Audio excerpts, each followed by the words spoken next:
Pérolas de Esperança, Adolfo Marques dos Santos. Capítulo 9. Autotranscendência.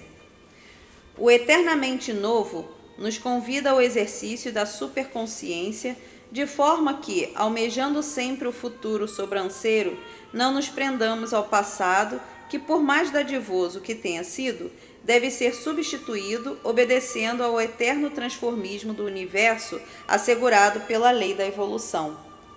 Devido às nossas milenares experiências adquiridas em vidas pretéritas, é preciso hercúleo empenho para investir em tudo que for novo, considerando que, por ser o futuro, para nós, espíritos menores, uma incógnita, muitos se acovardam com medo dos novos desafios. Tais pessoas ainda não compreenderam que a vida é um eterno desafio, um eterno convite a novos investimentos.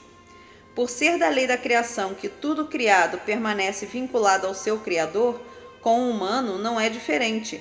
Nós nos vinculamos às nossas criações de qualquer natureza. Justifica-se, assim, o fato de pessoas presas ao passado encontrarem dificuldades para conduzir os eventos corriqueiros da vida atual. E, sem coragem, não se atiram ao ignoto, ao eternamente novo. Para consolidar a iluminação interior, é preciso conjugar e manter em equilíbrio o autoaprimoramento moral, espiritual e emocional nessa sequência, o que é lógico, pois, em sendo a moral cristã responsável pela ligação consciente do homem com Deus, no exercício do religare, ele vai se empenhando com mais afinco a aquisição de novos conhecimentos para se libertar dos planos densos, o que lhe propicia evolução espiritual e equilíbrio emocional. A autotranscendência não é estática, tendo em vista as infinitas dimensões e hierarquias a serem galgadas por todos os espíritos em evolução. Assim, quanto mais o espírito evolui, mais desperta o seu Cristo interno e encontra recursos para se projetar intuitivamente para o alto e descobrir em si, progressivamente, a fagulha do Supremo Criador. O autoconhecimento motiva a criatura a adquirir estágios evolutivos mais elevados, a partir do momento em que ela concebe o eterno vir a ser. Passa a se empenhar na incessante conquista do crescimento interior, visando ao seu progressivo ascender para transcender e viajar conscientemente em direção à sua origem, Deus. Em sendo a autotranscendência gradual e infinita, o espírito, quando encarnado, deve almejar os céus como meta prioritária a ser conquistada, a fim de que o seu cérebro ativo e luminoso produza as substâncias químicas responsáveis pelos estados saudáveis de alegria, emoção superior, afetividade, bom humor, bem-estar, satisfação interior e etc., os quais elevam a frequência do almado ser, que paulatinamente reconhece o seu sagrado vínculo com o Supremo Criador.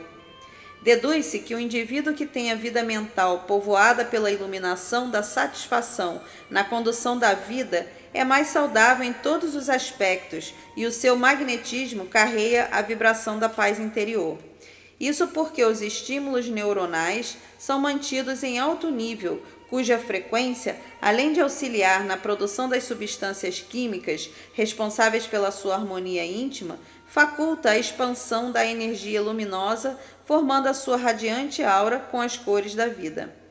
A pessoa, fazendo uso de sua sagrada capacidade de idealizar o futuro sobranceiro que o aguarda, elabora divinos devaneios rumo à transcendência e, antecipadamente, projeta-se mentalmente para dimensões superiores. Com a repetição dos estímulos provocados pela visão interior, há o desencadeamento de emoções superiores e o consequente despertar de sentimentos nobres. Iluminar-se para ascender e transcender exige que antes se adquira a paz interior, o que só acontece quando a pessoa compreende a razão sagrada do reencarne, o que a leva a empenhar-se para se realizar, realizando o que lhe compete enquanto vida no plano material. Esse estado psíquico é que proporciona a saúde fisiológica do ser almado, o que significa dizer que para adentrar os pórticos celestiais é preciso antes tornar-se um homem integral. O ser humano, na busca da autotranscendência, deve permanecer atento à manutenção da mente aberta a novas conquistas, deve manter-se em oração, ter fé em si e no Supremo Criador. As criaturas iluminadas são portadoras da fé, no sentido superior de fidelidade às leis de Deus, sem necessariamente vincularem-se às religiões que, por mais sagradas que sejam, são criações humanas. Reconhecem a sua divina origem, a fonte geradora da vida, sabem onde estão e marcham, sem vacilar, rumo à eternidade que os aguarda. O iluminado, naturalmente portador de religiosidade sem religião, é silencioso e fiel às leis do Supremo Legislador, tendo em vista que, devido à sua visão mais dilatada, não oscila em sua trajetória ascensional. Já um bom percentual de adeptos das religiões é instável, emocionalmente inseguro, produz muitos ruídos e quase sempre sem a mansuetude evangélica.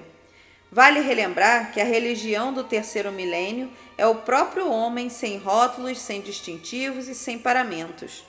À medida que a alma aspira à sua verticalização rumo ao infinito, porque adquiriu o conhecimento quanto à sua divina origem, afloram-lhe sentimentos de fraternidade, solidariedade e compreensão dentro dos princípios ético-morais cristãos. É processo natural, pois, em latência, somos portadores dos atributos do Cristo Deus. Para entrar nos céus, só quem na terra adquiriu a misericórdia do ver, ouvir e falar. Eliminemos a ilusão de a criatura admitir que fará maravilhas após o desencarne. Não nos iludamos, pois a morte não nos faz o que a vida não nos fez. Segundo Robert Houdin, no livro O Caminho da Felicidade. Quando a vibração da alma começa a entrar na frequência da transcendência, o seu corpo biológico se torna mais leve, mais harmonizado com a correnteza da vida, a pessoa se sente mais condescendente, afável, bondosa, fraterna, solidária, mansa, misericordiosa. O autotranscender advém da divina interação do homem com a divindade, e para tal é indispensável que ele descubra o seu Cristo interno e se coloque a serviço da vida de maneira evangelicamente desinteressada, sem discurso de conveniência, tendo apenas o prazer de servir. Mesmo durante o tempo de encarnado, o espírito não fica integralmente desconectado dos planos espirituais. Além disso, considerando o exíguo tempo de cada vida, ele permanece mais tempo nos planos dos desencarnados que no físico. No entanto, quando encarnado, encontra grandes dificuldades para lidar com a inconteste realidade. Nós que pretendemos ascender, reflitamos. A nossa vida mental pertence à dimensão espiritual energética. Assim, mesmo olhando para tudo criado, não enxergamos o lado oculto e imensurável da obra do Criador. Na dimensão material, tudo nos parece imprevisível, sem sustentação, podendo ser modificado ou reduzido a pó a qualquer instante. A insustentabilidade mantém a alma mais atenta, sabendo que nada é definitivo no plano material. Devido a tal realidade, durante o período de encarnada, ela permanece intuitivamente ligada ao imponderável. Assim, não deveríamos ter medo do desencarne, uma vez que permanecemos muito mais tempo do outro lado da vida. Há espíritos que, mesmo pouco evoluídos, podem ficar séculos ou milênios na erraticidade sem reencarnar. Se tais conceitos fossem vividos na consciência almada de nós, terrenos, todos, com muito mais afinco, dedicar-se-iam à aquisição de ensinamentos superiores, os quais nos facultam a autotranscendência. Há pessoas que estão a um passo para realizar determinado evento motivador da vida ou fechar os últimos elos energéticos para a aquisição de determinados bens de importância psicoemocional, e num piscar de olhos tudo desvanece. Em sendo o universo criado constituído de ponto e contraponto, positivo e negativo, é comum gerarmos o contraponto exatamente quando só faltava o último elo de energia-força para a conclusão. É que não se deve oscilar, principalmente em momentos decisivos. Assim também é quando se caminha rumo à transcendência.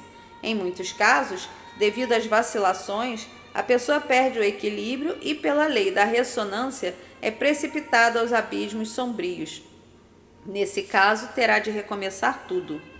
Quem possui, por evolução, a acuidade para ver além das aparências, não vacila quando do empenho de suas atividades, pois percebe um universo energético agindo positiva ou negativamente, de acordo com o propósito alimentado pelo estado mental de quem executa a tarefa. Através do pensamento, a criatura vai moldando a sua aspiração.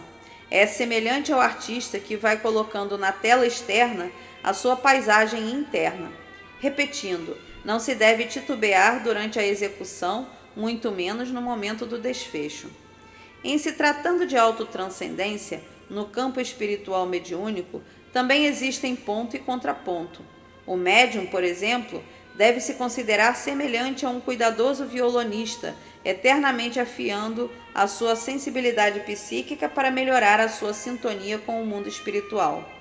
Deve permanecer sempre educando a mente para entrar em contato consciente com espíritos progressivamente superiores. Nunca se dá por satisfeito com as suas conquistas, pois, se assim acontecer, inexoravelmente surgirá a estagnação mental. O médium evangelizado, sensitivo por natureza, conhecedor de que ele é o que aspira a ser, empenha-se na aquisição consciente de novos e eternos valores para inverter as polaridades dos acontecimentos mediúnicos. Ilustremos. A princípio, o médium, em sua maioria, para se comunicar com um espírito, sofre transtornos emocionais e alterações fisionômicas, além de voz alterada, que nem sempre identificam as necessidades do espírito comunicante. Trata-se de sua parte anímica. Em um segundo momento, esse mesmo médium, com a sua mente mais educada, transcende a frequência sensória e entra na psíquica, o que lhe permite, quando se tratar da mediunidade psicofônica, transmitir o pensamento do mentor espiritual com dinâmica, emoção e menor parcela anímica. No exercício de autotranscendência, não nos prendamos aos objetos usados para o ofício da fé, pois, por mais belos que sejam os amuletos, servem de bengalas psicológicas atreladoras à dimensão da forma material. É maravilhoso adquirirmos consciência quanto à existência das infinitas dimensões existentes na criação, o que nos leva a aspirarmos a mais vida, mais luzes, mais Deus. O ser humano, ao reconhecer a sua verdadeira origem, não consegue mais viver na contemplação, mesmo olhando extasiado para a magnífica obra de Deus. Ele vive em ação, dignificando a oportunidade sagrada da reencarnação. Ele se torna eternamente grato à vida e tudo o que faz, falo com alegria, bom humor, equilíbrio e paciência. O advento do Cristo é eterno convite à reflexão, levando-nos de maneira segura pela lógica e não pela crença, à compreensão quanto às exigências da lei da evolução para quem pretende continuar a ser matriculado na escola Terra. Para nós, espíritos menores que pretendemos ascender em cada vida, o ideal é estudar com dedicação a grandiosa literatura espiritualista. Com tal empenho, vamos trabalhando a nossa autotranscendência. O plano búdico assambarca os planos mental, astral e físico. Idealizemos a elevação de nossa frequência de forma que entremos na dimensão da iluminação interior, onde receberemos um toque despertador da vontade na condição de divino atributo da divindade em nós. É a vontade que nos impulsiona a evoluir para transcendermos. Povoemos a nossa mente com um sol e invoquemos os espíritos superiores que chegam à nossa dimensão na vibração do Oriente simbolizado pelo astro-rei. Criemos mentalmente 7 tronos de cor dourada em formato de concha e convidemos Buda, Wong, Shiva, Rama, Issachar, Forri e Aziz a se sentarem nesse ambiente circular. Os 7 convidados produzindo em uníssono o som mantrânico Om, invocando a presença de Apolo, o deus do sol. Imaginemos o estado vibracional do sagrado ambiente, Apolo formando a ponte com o Cristo solar e canalizando energias do sol para nos ungir, o incêndio de nossas almas ao serem tocadas pelas energias do arcanjo solar, nós recebendo as irradiações que saem dos plexos solares dos 7 convidados. Tudo é luz no nosso ambiente mental. Tudo é vida, música, cor, perfume e verdade. Tudo é manifestação de Deus. Elaboremos o sol com o calor da vida e permitamos que Apolo introjete uma cota extra de energia vital em nosso organismo. Acompanhemos mentalmente o percurso da seiva da vida, revitalizando os nossos corpos densos e sutis.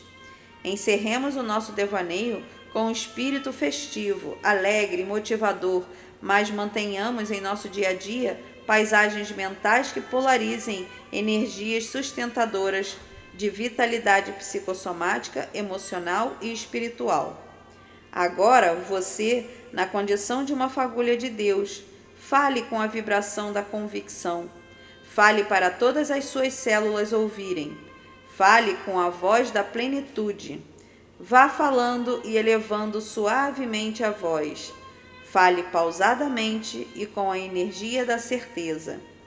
Eu sou vida. Eu sou saúde. Eu sou energia divina. Eu sou bondade. Eu sou luz. Eu sou amor. Eu sou Deus. Fim do capítulo 9.